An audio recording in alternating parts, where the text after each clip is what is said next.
Well, hello, everybody, and happy Monday. I hope you all had a great weekend. We are here today with the Executive Director of Big Skills Tiny Homes, Sean Ticknor. And I don't know if I said your last name correctly, but anyway, Sean is the Executive Director of Big Skills, which I just said, and he is going to share with us today how his program has impacted students' lives. And I'm really looking forward to this presentation with Sean. So also, I'm going to introduce you to Robin Butler, who you all know is our CEO and founder of our company. And I'm going to let Robin get started. And oops, sorry. Anyway, Robin, you want to take over for a few minutes, and I'll interject if I think of any other questions too. All right. Welcome, everybody. Welcome. Glad you're here. Just wanted to make an announcement. I just found out that you guys that are on this call, in order for us to be able to use it, we want to take snippets of it and say, hey, this is what you missed and that kind of stuff. In order to do that, we need to have your permission that we can do that type of thing, this belongs to us, and it's an intellectual property thing. So anyway, by staying on the call, you guys are agreeing that we can do that. So I just wanted to make that announcement. And yeah, I'm really excited about this evening, or this whatever, wherever you may be. And with that, I just want to get right into it. Sean, why don't you go ahead and introduce yourself and tell us a little bit about yourself and what you do. Well, thank you, Noah Crew. Thank you, Robin. Yeah, Sean Ticknor, Executive Director of Big Skills Tiny Homes. I'm over here in California, the San Francisco Bay Area, and I build tiny homes with a group of students. I call them students. They're over 18. They're done with high school. And I build with that primary purpose. The number one reason that we build tiny homes is to teach construction skills. We're trying to get people fired up about the trades, trying to get people excited about joining the trades.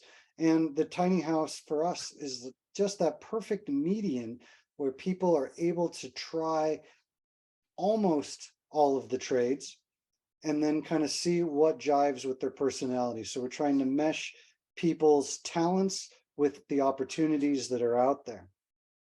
So we build the tiny house. I think some important things about it are, it takes about 600 hours or so to build a tiny house. And so we're working with them for a full 9 months in the mornings, like a school year. We're working September to May in the mornings. And we build the tiny house, or sometimes two. We're not a particularly old organization. We are right now starting our 4th year, and our 6th tiny house is underway right at this moment. We've had amazing success. We've had 0 dropouts, 100% graduation rate.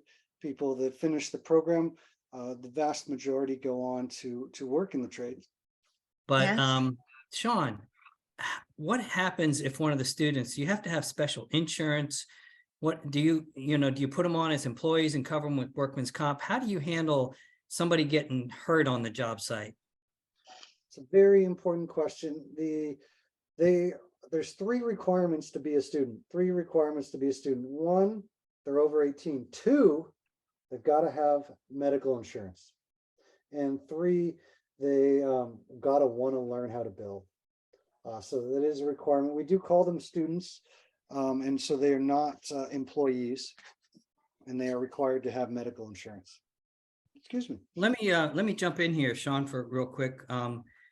First of all, any of you guys that know by now, but I'll go ahead and say it, that if you want to ask a question that's burning in your heart, please raise your hand. If not, put it in the chat, or you can write it down and save it till the end. Hopefully we'll have some time at the end for questions. But when you say it takes 600 hours, how many students do you have in one of your classes?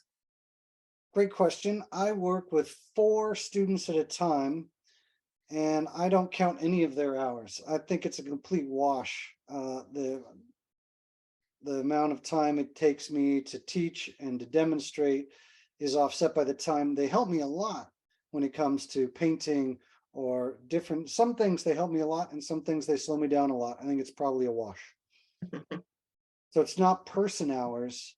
It's, I would say one skilled individual could do it in 600 hours. So in other words, with you as the quote unquote skilled individual, you're putting in 600 hours into one of the tiny houses. Okay, got That's it. correct. That's right about right. And how do you pick your students? Do you have an application or anybody that wants to? How do you go about that? Another great question. And yes, there is an application. In February, I send out an email and I visit local schools and I say, we're looking for students for the fall, for September. So I need your application in before the end of March, and my student selection committee will make a decision before the end of May. But in February, we're like, we need students. And we put that out there and we find folks who are interested. And we, there's an application, there's an initial phone interview, and then there's checking of references, and then there's a Zoom interview. And we are in that very lucky situation where we have a lot of applicants. There's nothing quite like what we do. It's When you very say a hard. lot, what's a average number of applicants? 2 dozen. 2 dozen. Oh, wow. 2 dozen applicants for 4 spots. So it's not great odds for them, but it allows us to have fantastic people, which has been a real blessing. And we have some future plans to scale, and we're just gonna have to wait and see how that goes. But we've got some really great ideas on how to make this program available to a lot more people. So I want to jump in and tell you and tell all the other people here, I think you're doing a great thing, teaching our young kids skills and abilities. And I want to do the same thing. Not necessarily as Noah, but I have a 14-foot trailer and I have a builder that says, I've made enough money building houses. I just want to build tiny houses for the homeless. And he has donated the material and I've got it sitting in my compound, and I'm looking for, I had a guy like you, Jimmy, who was going to be the teacher and get some interns from high school. And Jimmy went into the emergency room. And so now we've got this project sitting here. So if you give your contact information at the end of this talk, anybody else that's interested in something similar to that, so they could contact you, and maybe you could scale faster than you had planned on, by getting some other involvement. I would love that. I'm happy to talk about, again, that 600 hours, probably, about 40 grand worth of stuff off the shelf, though you can bring that number quite a bit down. And I'm very happy to talk about that, to make it realistic, because I think something that's so important to what we do is we finish a meaningful project. We don't bring it halfway. We don't kind of half do it. We finish a meaningful project, and then we get to give it usually 4 out of the 5 tiny houses that we finished, we were able to give to somebody who needed it, which is How do you make that sustainable if you're going to be giving a tiny house away? How's that sustainable? So for us, we are a nonprofit and we collect money from individual donors and we get grants. Okay. And again, good stuff in the works. There are the partners who are placing these things are also able to collect grants. And so they are able to kick money in for the delivery of these things. So it kind of all contributes, or it's kind of a win-win for them, where they're not paying full retail price, but they're paying a very significant amount of money that closes our gaps in our budget. Perfect. But it is tricky. You need to find where are these fundings. So right now, currently, CTE, construction technical education, career technical education, is currently, at least in California, is very, very popular and is receiving a good amount of funding from the state level.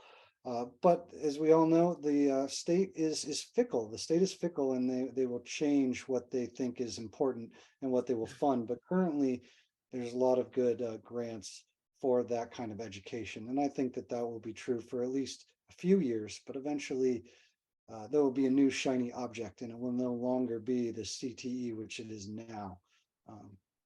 Oh, Yeah. I'm going to share a video if that is agreeable. And I think it kind of gives a nice quick thing. I'm not going to share the sound on this one so I can talk over it. And this is a little time lapse just to give a real idea of just, how much we do. Hopefully it's not too fast, as we've tried to reduce the year down to, these tiny little things. We start with the trailer and the lumber, and we get to it. We got our plan. We start framing it up, and that's such a joyful part, doing the framing, as it's quick. It happens really fast. The frame pops up off the trailer so quickly. The Wow. students really enjoy that. And of course, we're waterproofing it in and roughing in all the plumbing. And here we come roughing in the electrical. Oh, the insulation is on. This one we used a 1/4 inch plywood for our interior sheathing. And then that's changed. There's certain ones we've used drywall, some we've used the 1/4 inch plywood.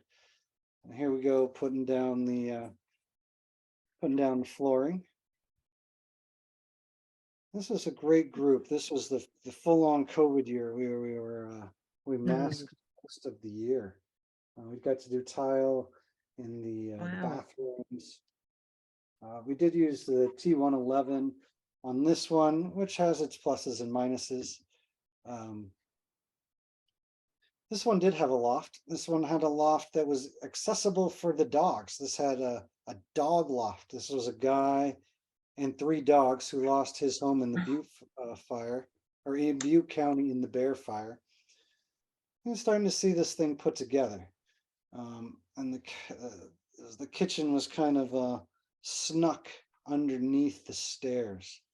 And we did have the opportunity to do lots of custom built-ins. When these things are this size, it's really hard for people to bring in their own furniture. You really gotta do it like a boat, and everything's got to be built in, which allows for good teaching situations for the students, where the students do get to do cabinets and the students do get to do custom furniture, which is a total joy.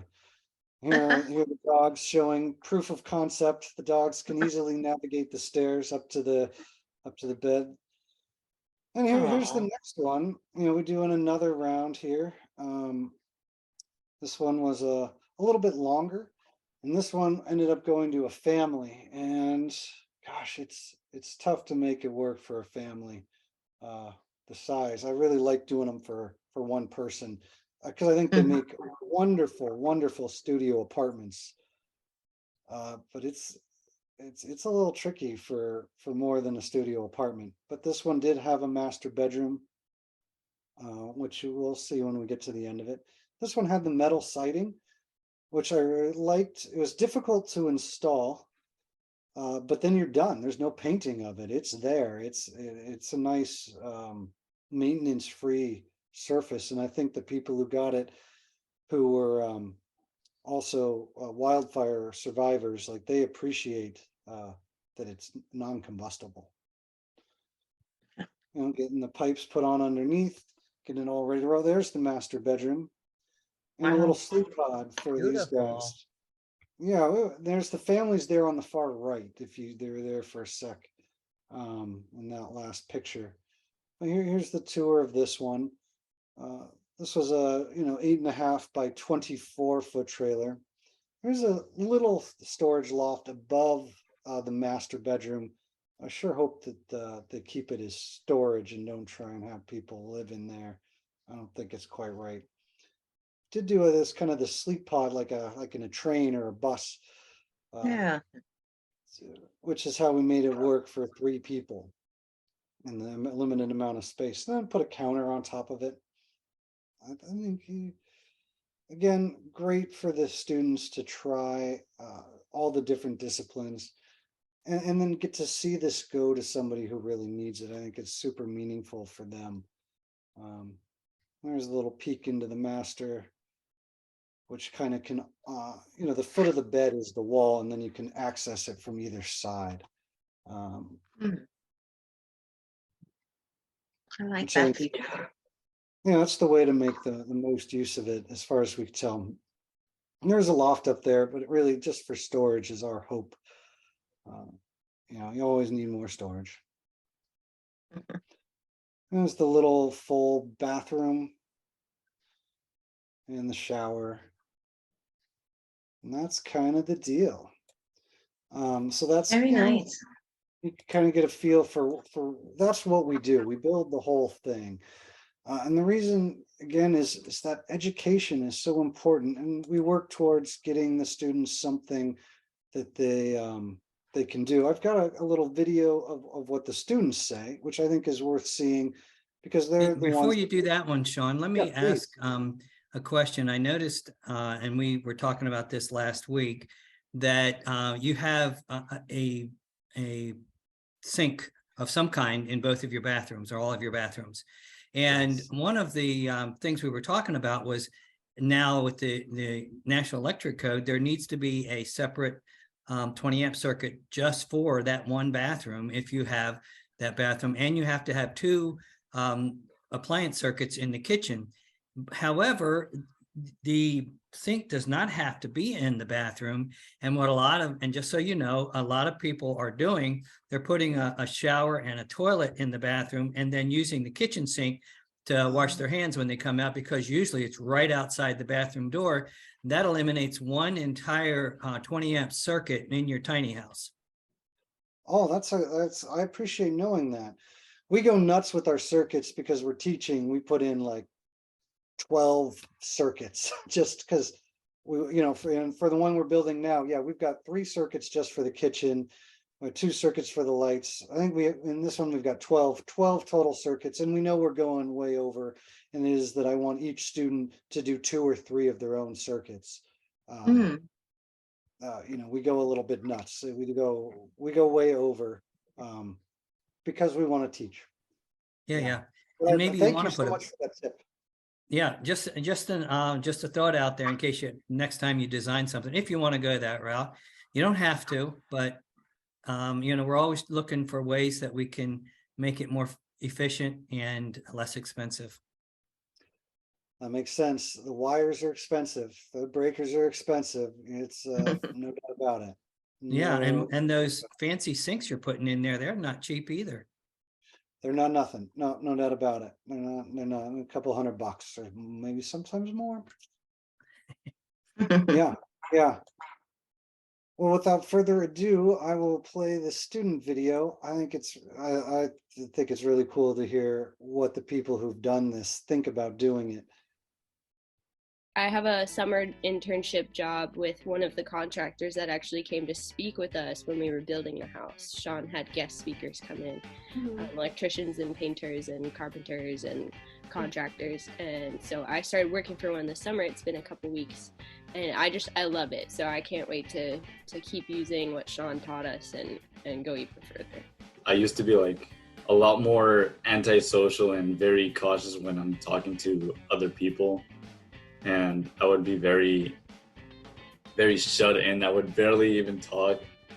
But now that I've completed this project and I've been exposed to a whole bunch of new people, and I've gained the confidence to start communicating with them more. We learn how to do plumbing, electrical work, siding, framing, how to put tile, the flooring, a lot of things. So I think it's something big, and that's nobody's gonna take away that from you. And you really get a chance to see maybe what you're good at, what you'd like to do in the future. I think that was probably the best part of this. It really helped me sort of find a way to utilize my brain for problem solving that I just had not been able to find in school and other jobs. Once we've gotten these skills, we can actually use them for something other than ourselves.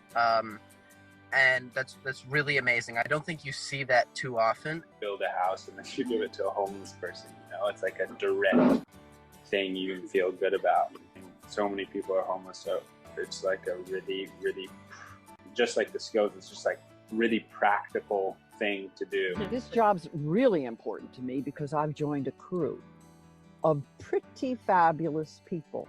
And we've gotten to know one another, and we joke with one another, and we support one another. I've definitely done some growing up just working with a crew like that. It's just been really, really empowering, especially as a woman. I'm 58 years old, and being able to dive in and build a home has been really an incredible project. And I think these are skills that once you learn them, no one can take them away from you.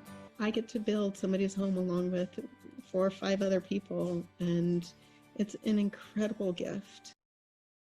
I got involved with this project by looking for workshops, like something in this realm, like building a tiny house, because of like just growing up in this era and finding like no other alternatives and wanting to have some skills. And I found Sean's program online, just like scrolling and doing a little bit of research, and it really stood out to me. There's so many benefits to knowing how to do this. It's like you get the confidence of learning skills, you get a housing alternative, you get more like green living, and you get the knowledge to help somebody else if anyone else needed a home or needed help with skills. Like there's just an endless list, I feel like, that I've gained. So I still think it's very important that women, if they're like driven to do something like this, that they do it, because the skills give you so much confidence and a different path than what people normally throw in your face. So Sean has a full like career guided mindset. So like once you finish the program, he can ask you like, where do you see yourself fitting? And for me, I kind of really was into architecture too. And I was like, maybe it could be that, maybe it could be something else. But through Sean, I got an offer at a architecture studio in the area. So I just started entry level there. And the building that I've done here, like, helps tenfold. Like, they meet together and you know what you're drawing. My favorite part of building this whole house and having a crew wasn't even, like, it was the skills that I learned, but it was also about learning how to build with other people. And it was so many things that I didn't expect to gain from it. So it's not saying I don't love the building. Like, I would say finish work is my favorite in terms of the skills that I've learned, like the detail work, the custom furniture, and like all of the little finishing things that you do, like sanding and glazing and whatnot. But yeah, my favorite part is actually like people skills that I've learned. So imagine that. How can I go from Legos to construction? And this was perfect. It just was out of the blue. I went to the career day, and this program was here, and I was like, that's perfect, because in this program I can get an introduction to all of the trades, because we do everything here except for concrete. It's the best, because now that I have these skills, I can just I can choose a trade that I want to go with, since I have experience in all of them, and move forward with that. All right. Hey, well, thanks for watching. Very nice. Very nice. That was beautiful. I love all the feedback from the students. It's fantastic. So I have a question. You said 2 of those homes you showed us went to wildfire survivors. How about the other 2? Are those also going to, or did they go to wildfire survivors? Let's see. So 2 went up to Butte County for wildfire survivors, and then 2 went to Oakland for people who have aged out of foster care. Is that the village? Yeah, that's the Youth Empowerment Village. Oh, tell us about that. That looked really interesting. So we don't pick who gets the tiny homes. We work with other partner nonprofits, one of which is called Youth Spirit Artworks is the name of it.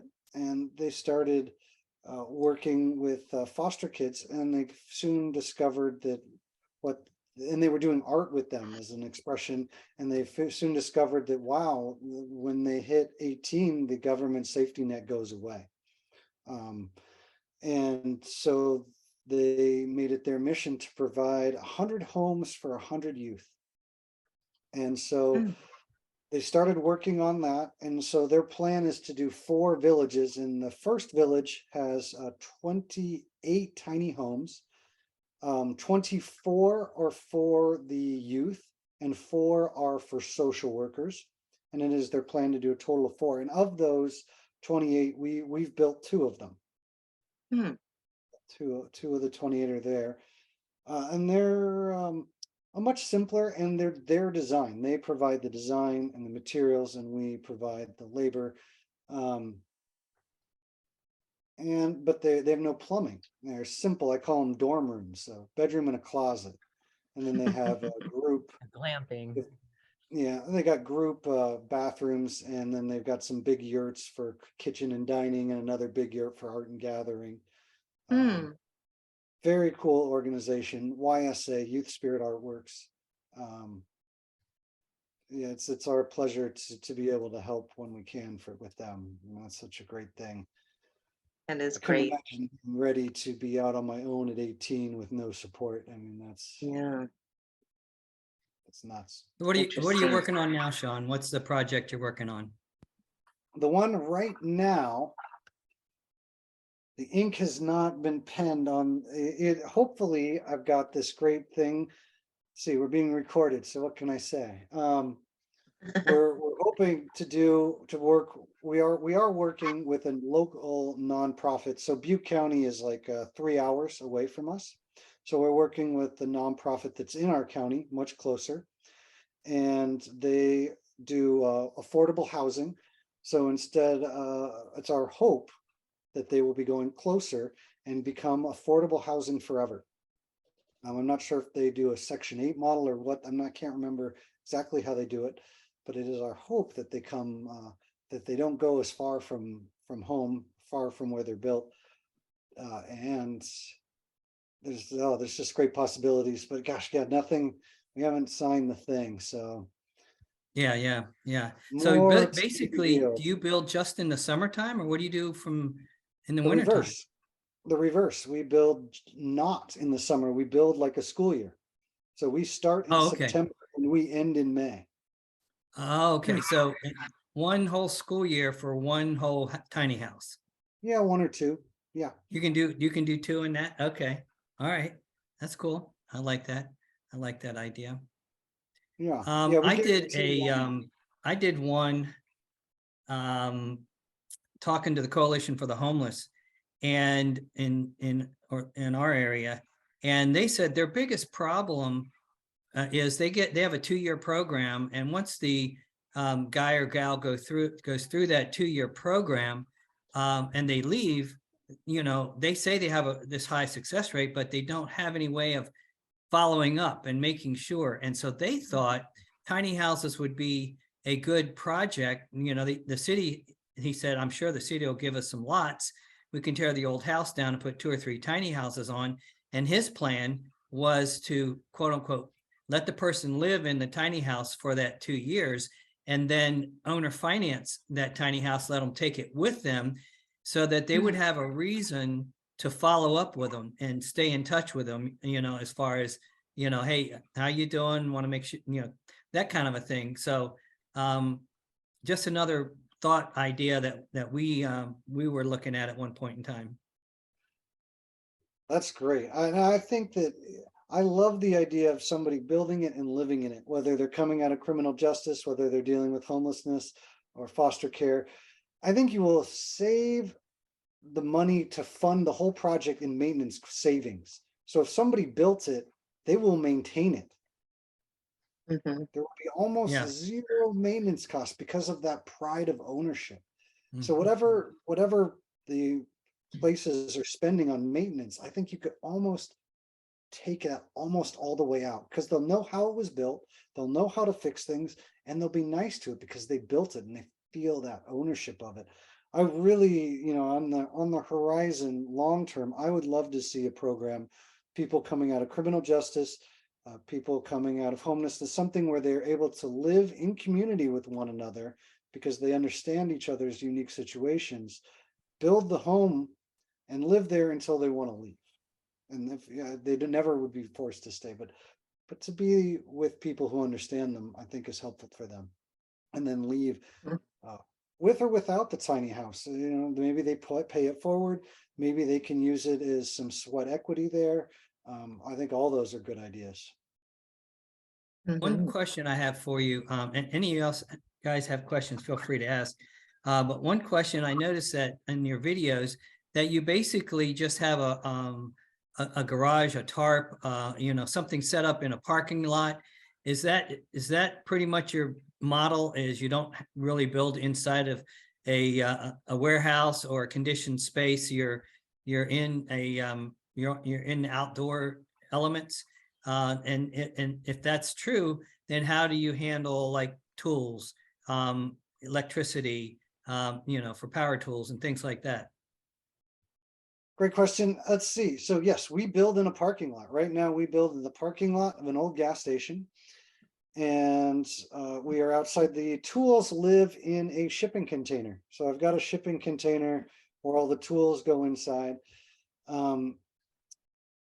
So California, it does not rain in the summer, and it starts raining about now. Halloween is when it starts to rain. So we are, in our case, I should bring up some pictures. But basically, I can get it all waterproofed in before the rain starts. So we'll start in September, and by the end of October, we've got it waterproofed. Like right now, the one I'm working on now, the outside is 99% done. What do you call waterproofed? So I guess there's two layers, right? So you got the layer one, you have the house wrap and the ice and water shield. And then layer two, you have the actual shingles and the siding. So, okay. I didn't know whether you called it waterproof once the house wrap and ice and water shield was on. I do. And sometimes in that's reality, yeah. But then from there, on the non-rainy days, you can put the siding on and the roofing material. That's exactly right. So because of the weather here, we're good. We're good. Very rarely we'll have a rain day. Like it's gonna rain tomorrow here. It's gonna rain tomorrow. And we will start pulling wires inside. Okay. Yeah, that's good. We got to work around it. I think in the 3 years, I think I've only called one day off where I'm like, there's just nothing to do. I don't got anything for you. It'll be a rain day, but generally I always think of something for the students to do. Oh, cool. Well, guys, you have any questions? Otherwise, feel free to ask, raise your hand or what have you. If you want to raise your hand, you just push the button at the very bottom of the of your screen where it says raise hand, or you can put a question in chat. If not, then we can let things slide at that. But now's your chance to talk to Sean and find out anything you might want to know. Sean, tell us what is your website? Website, bigskillstinyhomes.org. Here, I'll put it in the chat. Fun. Perfect. Whoever wants to visit his website and check out the youth village. I thought that was really cool. Yeah, we got a link to our partners. We got a link to the partners. Awesome. Well, I think it's really cool what you're doing with the students, the impact you're having on their lives. You can tell in the video they're speaking honestly, and the school projects, the schools are some of my favorite members. I get to chat with them and share the student projects. Always get a lot of attention on my social media. So appreciate what you're doing and just really glad you joined us today. Anybody have any questions? Over here from, I don't know your name. I know it's Catherine right now. Catherine? Cat. Yes, Catherine is my real name, but everyone wants to call me something else, so I try Cat. Cat. Yeah, but then I want it with a C, and they want to spell it with a K, so too much information. I think it's really amazing. I own educationforconservation.org. I love the tiny homes, and that's really something that came to me during COVID, is when I built my shipping container experience, and it was a glamping model. We actually had to have a portalet installed outside. But education is a fundamental necessity, and listening to those children and the life lessons. And I mean, I was crying, like, for real. It's because a lot of people don't come up with family. They don't have someone that's going to guide and direct them. And, you know, from my own experience, the Lord of the Flies is a real thing, and stuff can go bad. So kudos to what you're doing there. I think this is such an experience, just being with all of you.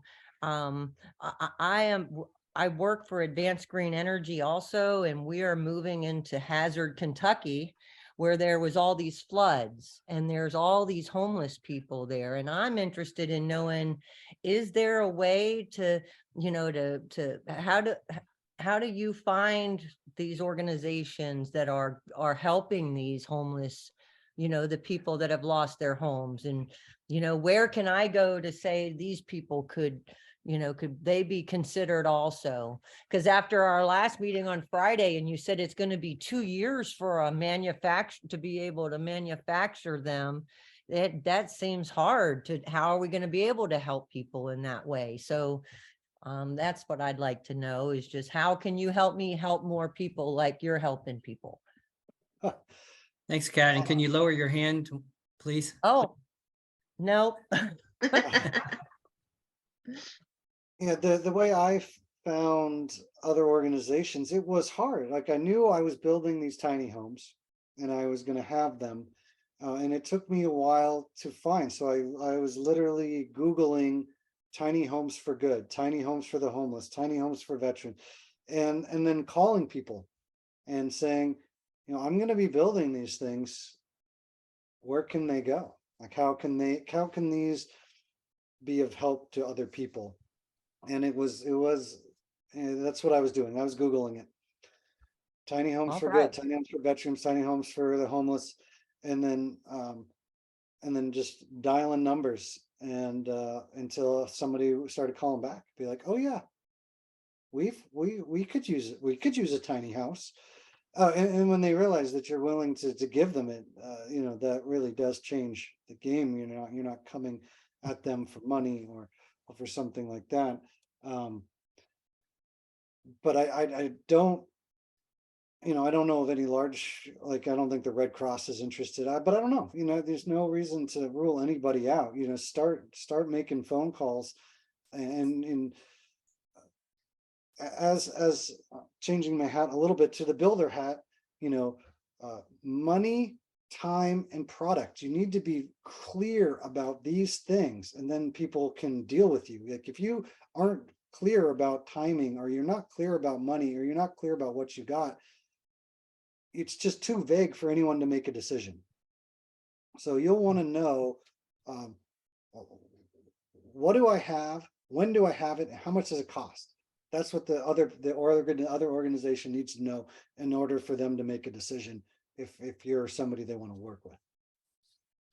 Well, that's amazing information. I am finding myself, as the other people in the group know, we're trying to develop communities for the homes, is where but when I was speaking to our CEO about being able to offer affordable homes, because even the people that I see that say they want to build tiny homes to help end the housing crisis, they're still talking $150,000, $200,000 homes. And that's not what I think, you know, it's just, so anyway, when my CEO said that we could build tiny homes in Hazard, Kentucky, that sounded cool, until I realized it's not going to be easy with the regulations at all. And then when you do speak to people that aren't in the industry and that don't really know about the industry, they think you're nuts.